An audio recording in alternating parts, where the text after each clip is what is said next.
Assalamualaikum warahmatullahi wabarakatuh. Kembali lagi di channel Kisah Warganet. Di kesempatan kali ini saya akan membawakan sebuah kisah yang berjudul Panti Jompo Angker. Seperti apa ceritanya? Tanpa banyak basa-basi lagi, mari kita masuk ke ceritanya.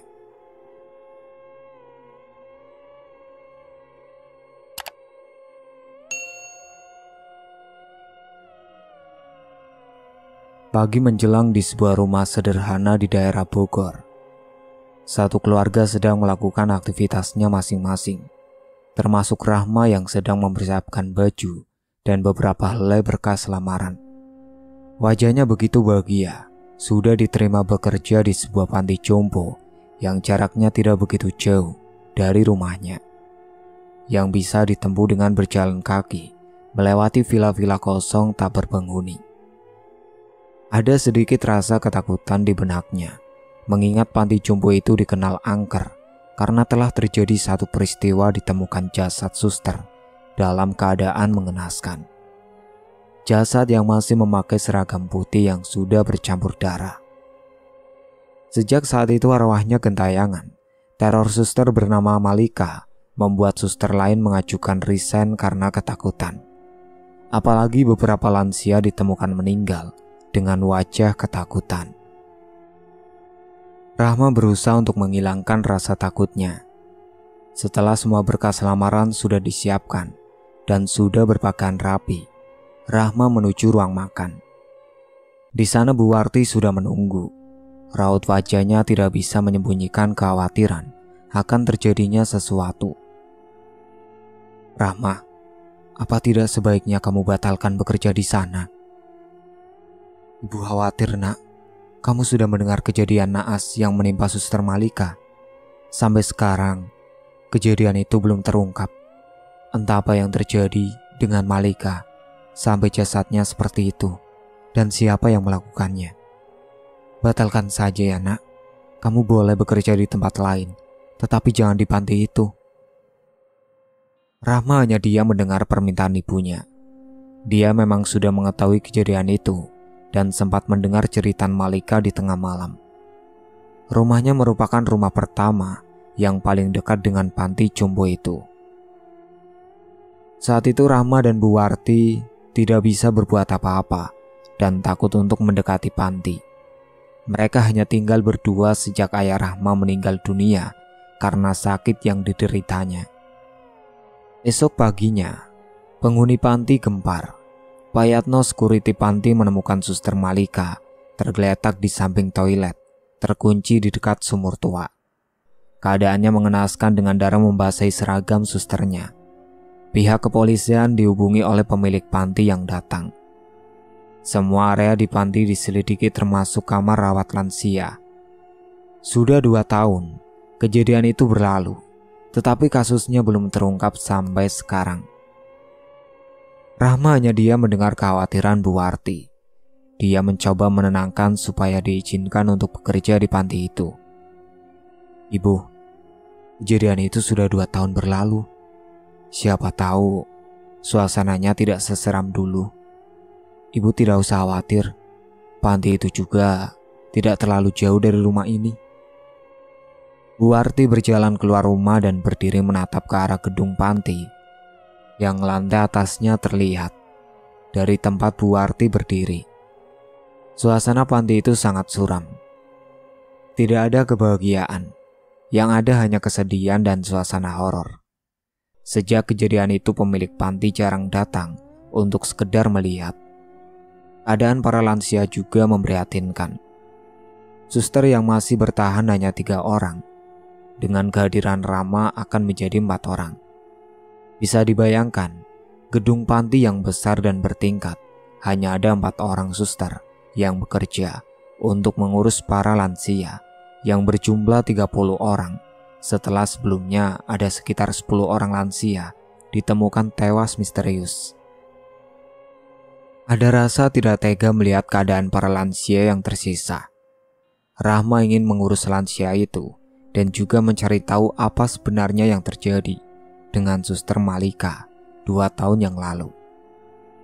Nenek Lili, salah satu lansia di panti, pernah keluar secara diam-diam dengan kursi rodanya.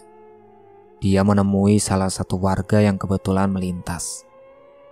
Saat ingin mengatakan sesuatu, ada satu orang security panti yang melihat, lalu menghampiri dan membawanya masuk. Sejak saat itu kabar Nenek Lili tidak lagi terdengar. Dengan berat hati, Bu Warti menyetujui Rahma untuk bekerja di panti jompo angker itu. Setelah selesai sarapan, Rahma berjalan menuju panti, melewati deretan villa-villa kosong. Beberapa saat kemudian Rahma tiba di panti. Gedung bertingkat dengan warna cat yang sudah memudar, tidak terawat. Rahma disambut security panti bernama Pak Yatno. Lelaki tua yang ramah dan murah senyum. "Suster Rahma, silakan masuk. Ibu panti baru besok datang ke sini. Letakkan berkas lamarannya di pos jaga. Setelah itu ikut saya ke dalam." Setelah meletakkan berkas lamaran untuk melengkapi lamaran yang sudah diterima, Rahma mengikuti langkah Pak Yatno ke dalam panti. Suasana di dalam panti begitu sepi. Hanya ada beberapa lansia yang duduk ditemani 3 suster yang ada. Pandangan Rahma terhenti pada satu sosok lansia yang duduk di kursi roda di bawah pohon besar tanpa ditemani suster. Lansia itu seperti menyendiri. Keadaan lansia itu berbeda dengan beberapa lansia lain yang ditemani suster. Rahma terus memperhatikan lansia yang terlihat lusuh tak terawat dengan tubuh yang sangat kurus. Itu Nenek Lili. Dia memang senang menyendiri. Tingkahnya seperti orang gila, selalu berteriak melihat sosok hitam besar. Kadang melihat Suster Malika melayang dengan membawa nampan. Ucap Pak Yatno melihat ke arah Nenek Lili. Singkat cerita, di sebuah ruangan kecil, suster cantik bernama Malika sedang menyiapkan bubur dan obat yang diletakkan di sebuah nampan kecil yang biasa digunakan pihak panti untuk para lansia di sana. Ruangan kecil itu berada tepat sebelah kamar inap sementara untuk lansia yang meninggal dunia sebelum diambil keluarganya. Untuk lansia yang tidak diketahui keberadaannya, lansia yang meninggal dikuburkan di halaman belakang panti. Penduduk sekitar sering melihat penampakan wanita tua dengan tubuh bungkuk berada di salah satu makam. Bagian belakang panti memang digunakan untuk makam para lansia yang sebatang kara atau dibuang anaknya. Deretan pohon Kamboja mengelilingi tempat itu. Hampir setiap malam, sering tercium harum bunga dari makam lansia yang terletak di pojok tembok pemisah antara kebun warga. Bagian belakang panti memang dibatasi tembok tinggi supaya tidak sembarang orang bisa masuk ke dalam panti. Makam lansia yang tercium harum adalah makam penghuni pertama di panti, Nenek Sairoh namanya. Suster Malika keluar dari ruang obat menuju deretan kamar lansia. Biasanya di pagi hari lansia dibawa keluar untuk merasakan sinar matahari pagi. Ada yang berjalan di papan, ada juga didorong dengan kursi roda. Pagi itu, pagi yang berbeda dari sebelumnya. Para suster masih berada di kamar khusus suster. Suster di panti itu memang diharuskan untuk tinggal di sana, supaya kalau ada lansia dalam keadaan genting, bisa langsung turun mengurus lansia. Di tengah koridor, tepat di sebelah sumur tua yang bersebelahan dengan toilet terkunci, Malika berpapasan dengan Pak Ule, security panti. Security panti ada 2 orang, Pak Ule dan Pak Yatno. Pak Yatno saat itu sedang libur. Malika sedikit takut melihat tatapan Pak Ule yang tajam dengan senyum misteriusnya. Pak Ule dikenal jarang bicara dibandingkan dengan Pak Yatno yang ramah dan murah senyum. Tatapan Pak Ule menelisik tajam, memperhatikan lekuk tubuh Malika yang memakai seragam suster yang begitu ketat di tubuhnya. Malika memang cantik, membuat Pak Ule menelan saliva karena birahi yang memuncak. "Pak, mau kemana?" tanya Malika memberanikan diri. Tidak ada jawaban dari Pak Ule. Dia tergesa melewati Malika yang sedang memegang nampan berisi obat. Dengan wajah heran, Malika memasuki kamar lansia yang pertama. Di dalam kamar lansia bernama Nenek Lili sedang merintih kesakitan. "Pagi, Nek. Mau mandi atau makan dulu? Setelah itu minum obat." "Kenapa tangan nenek berdarah?" Malika melihat tangan Nenek Lili berdarah, seperti teriris pisau. Semakin lama darahnya semakin banyak. Malika mengambil perban dan betadin yang ada di dalam lemari Nenek Lili. Dia segera membersihkan dan mengobati luka di tangan Nenek Lili. Tiba-tiba, Nenek Lili membisiki sesuatu di telinga Malika. "Saya melawan dia. Kamu harus hati-hati, Malika." "Maksud nenek apa? Dia siapa?" "Lelaki itu. Ia pemuja iblis di panti ini. Makhluk menyeramkan yang hampir memperkosaku." Seketika bulu kuduk Malika berdiri. Wanita cantik itu seperti dimata-matai sosok menyeramkan. "Malika, kenapa suster lain tidak ada? Saya tidak melihat siapa-siapa sejak makhluk itu menghampiri saya. Tubuh saya sakit sekali, Malika. Saya semakin ringkih. Kenapa makhluk itu mengincar nenek tua seperti saya? Harusnya dia mengincar kamu, Malika." "Kenapa nenek berkata seperti itu? Jangan menakuti saya, Nek." Suster cantik berseragam ketat itu ketakutan. Kenapa suasana panti di pagi ini sangat sepi? Kemana suster lain? Biasanya mereka sudah sibuk dengan pekerjaannya. Malika keluar dari kamar Nenek Lili. Karena rasa tanggung jawabnya, dia mengecek kamar lansia satu persatu. Keadaan lansia yang lain baik-baik saja, sedang beristirahat di kamarnya masing-masing. Siapapun yang mengenal Suster Malika pasti akan jatuh cinta karena Malika begitu baik dan cantik. Tapi sayangnya, kecantikan akan membuat nyawanya hilang secara tragis. Malika kembali berpapasan dengan Pak Ule saat menuju kamar khusus suster. Dia ingin mencari tahu kenapa teman-temannya tidak ada yang keluar. Tiba-tiba, dengan beringas Pak Ule menyeret Malika ke dekat sumur tua. Malika berusaha berontak dan berteriak sekuat tenaga. "Pak, jangan Pak, tolong." Malika berusaha melepaskan diri dari Pak Ule yang kesetanan. Tidak ada yang mendengar, padahal suasana panti sepi. Tapi teman-temannya tidak ada yang mendengar. "Tolong, Maya, tolong aku." Malika berteriak memanggil sahabatnya. Maya yang sudah keluar dari kamar langsung bersembunyi di belakang panti. Sebenarnya Maya sudah keluar dari kamar tak lama setelah Malika masuk ke ruang obat. Maya langsung menuju kamar lansia. Di saat itu dia melihat sosok menyeramkan mirip dengan Pak Ule, dengan bulu memenuhi sekujur tubuhnya. Sosok itu masuk ke dalam kamar Nenek Lili dan berusaha memperkosa Nenek Lili. Tentu saja wanita itu melawan hingga tangannya terluka terkena cakaran kuku dari makhluk itu. "Maya, tolong aku." Malika kembali berteriak. Dia berusaha mendorong tubuh sosok berbulu lebat yang sudah ada di atas tubuhnya. Malika tergeletak di lantai dingin dengan wajah ketakutan. "Ibu, tolong Malika." Tangisnya pecah karena tubuhnya tidak bisa bergerak. Sosok mirip Pak Ule tiba-tiba hilang dari atas tubuh Malika. Malika yang ketakutan langsung berdiri, tapi tubuhnya sangat lemah. Dengan berjalan tertatih karena merasakan sakit di sekujur tubuhnya, Malika bingung apa yang terjadi dengan dirinya. Kenapa ada di dekat sumur tua itu? Tubuhnya juga sakit dan kemaluannya ada yang menekan. Apa yang terjadi dengan dirinya? Suara geraman dari toilet terkunci membuat Malika menghentikan langkah. Pagi harinya, suasana panti gempar saat ditemukan jasad Malika yang terkoyak dengan darah menggenang. Sejak ditemukannya Malika, keadaan panti berubah. Sudut pandang Malika. Aku tersadar saat sudah berada di lantai dekat sumur tua yang bersebelahan dengan toilet terkunci. Tubuhku lemah lunglai, kemaluanku sangat perih. Aku raba seluruh tubuhku, tidak ada yang terluka.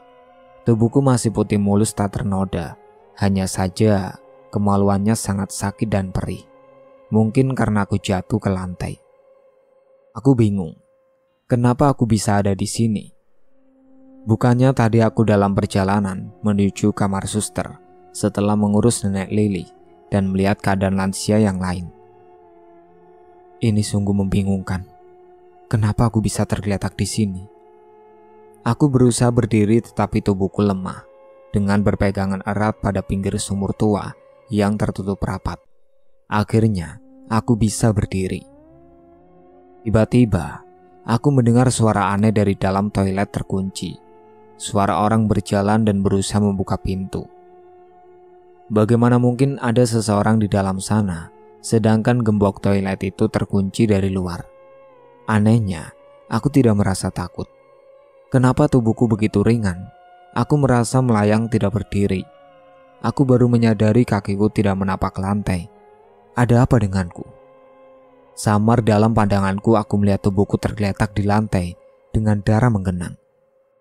Banyak terdapat koyakan di tubuhku, hingga tulangku terlihat dengan daging yang nyaris hancur. Astaga, aku kenapa? Aku meraba seluruh tubuhku yang dingin. Rasa sedih mendalam begitu aku rasakan. Aku berharap ini hanya mimpi. Aku teringat kedua orang tuaku yang sudah renta dan adik-adikku. Aku rindu mereka. Aku ingin pulang. Aku masih hidup. Aku pasti akan kembali pada mereka. Ucapku menenangkan diri melihat keanehan di diriku. Suara gedoran di pintu toilet terdengar kencang. Aku berjalan melayang mendekat. Di dalam sana aku melihat ada sosok hitam besar dengan wajah mirip dengan salah satu security di panti ini, yaitu Pak Ule. Sosok itu menatapku tajam dengan senyum menyeringai dan gigi bertaring. Mulut sosok hitam besar itu penuh darah. Di sela gigi taringnya banyak terselip serpian daging manusia. Aku menjauh dari makhluk menyeramkan itu. Aku berjalan melayang menuju kamar suster, tempat teman-temanku beristirahat. Hari sudah menjelang malam. Aku senang melihat teman-temanku sudah ada di kamar. Maya, aku melihat sahabatku itu sedang ngobrol dengan suster lain. Wajahnya ketakutan dan juga sedih. Kalian tahu, tadi pagi aku masih melihat Malika di ruang obat. Aku langsung menuju kamar nenek Lily. Apa yang aku lihat sangat menakutkan.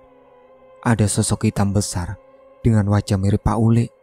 Sosok itu menindih tubuh ringkih nenek Lily. Aku kaget. Aku langsung lari. Dan aku lihat Malika sudah tidak ada di ruang obat. Tidak lama aku mendengar suara Malika meminta tolong. Ada suara Pak Ule juga. Lebih baik kita jangan keluar. Kita tunggu besok pagi. Besok Pak Yatno masuk. Hanya dia yang bisa menolong kita keluar dari pantai ini. Tapi bagaimana dengan lansia yang ada di kamar rawat? Mereka tidak ada yang mengurus. Ucap Suster Nina, suster senior di sana. Aku mendengar pembicaraan teman-temanku. Aku mendekat untuk menenangkan mereka. Malika, kamu di mana? Isak tangis Maya terdengar lirih. Kenapa Maya tidak bisa melihatku? Padahal aku ada di depannya. Ucap Malika. Aku menyentuh tangan Maya yang sedang menangis sesenggukan. Maya pasti khawatir denganku. Hanya aku yang dekat dengan dia karena kami berasal dari pulau yang sama. Maya, aku di sini. Maya menoleh bertanya pada suster yang lain. Kalian dengar sesuatu? Aku merasakan sentuhan dingin di tanganku. Aku juga mendengar ada yang memanggilku. Maya, kamu jangan menakuti kami. Malika tidak ada di sini. Kita tidak tahu apa yang terjadi dengan Malika di luar sana. Keadaan panti berubah sejak Pak Ule masuk menjadi security di sini. Ada hal-hal aneh menakutkan yang terjadi. Aku mendengarkan pembicaraan mereka yang tidak bisa melihat kehadiranku. Kenapa mereka tidak bisa melihatku?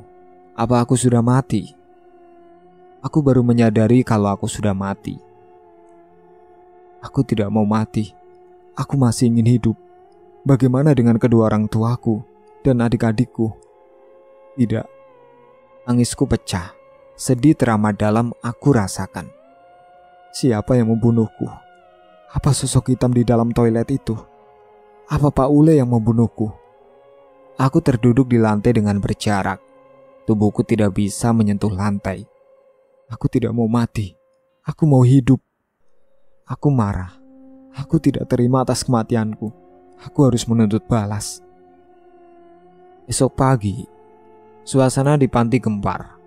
Warga sekitar panti berbondong-bondong datang ke panti untuk melihat Malika yang meninggal secara tragis. Pak Yatno yang baru tiba di panti terkejut melihat keadaan panti yang sudah ramai oleh warga. Keadaan lansia cukup memprihatinkan. Mereka tidak ada yang mengurus karena semua suster takut untuk keluar kamar. Selasar panti terlihat sepi, hanya terdengar rintihan kesakitan dari para lansia. Tidak ada aktivitas dari para suster yang merawat lansia.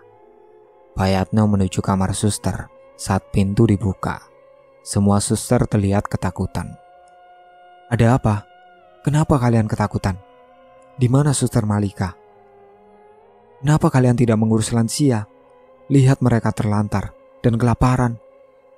Semua suster tidak menjawab. Mereka berlari keluar panti. Di luar warga sudah berkerumun. Pak Yatno mencari Malika ke seluruh tempat di panti. Langkah Pak Yatno terhenti di depan sumur tua. Astagfirullah, Suster Malika. Tubuh Pak Yatno gemetar. Di sana di dekat sumur tua dan toilet terkunci. Jasad Malika tergeletak penuh darah. Tubuhnya terkoyak hingga dagingnya tercacah. Seragam susternya sudah terganti warna dari putih bersih menjadi warna darah dan tercium bau amis. Wajahnya yang cantik terlihat pucat tanpa aliran darah. Pak Yatno jatuh terduduk di dekat jasad Malika yang malang. Maya yang mencari Malika berteriak histeris melihat keadaan jasad sahabatnya. Teriakan Maya terdengar hingga luar panti. Warga bergegas masuk dan mereka beristighfar melihat tubuh Malika yang terkoyak. Kenapa harus Suster Malika? Tak sadar Pak Yatno berbicara sendiri. Pandangan Pak Yatno beralih ke arah toilet terkunci itu. Singkat cerita, setelah tewasnya Malika, Rahma suster baru di panti mulai bekerja. Hari pertama Rahma mengurus nenek Lili yang sepertinya mengalami trauma. Rahma mendekati nenek Lili yang sedang termenung di kursi rodanya. Semakin didekati terlihat tubuh nenek Lili yang kurus tak terawat. Tidak ada satupun suster yang mendekati sejak kejadian tewasnya Malika. Mereka ketakutan. Nenek Lili kerap mengamuk dan berteriak melihat arwah Malika. Kejadian 2 tahun lalu membuatnya trauma. Nenek, perkenalkan, saya suster baru di sini. Nama saya Rahma. Rahma mencoba pendekatan dengan nenek Lili, tapi tangannya ditepis begitu saja. Kamu siapa? Mau apa di sini? Pergi. Nenek Lili meraih apa saja yang ada di dekatnya. Dia melempari Rahma dengan batu berukuran sedang yang ada di bawah kursi rodanya. Suster Rahma, sudah, tidak usah dilayani. Pak Yatno yang kebetulan lewat memperingatkan Rahma. Untung saja Rahma bisa menghindar. Apa selanjutnya yang terjadi dengan Suster Rahma? Benarkah dia melihat jejak Malika di lantai di dekat sumur tua? Bahkan Rahma menginjak tubuh Malika hingga Malika marah dalam wujud sosok menyeramkan. Itulah akhir ceritanya. Sekian dari saya. Wassalamualaikum warahmatullahi wabarakatuh.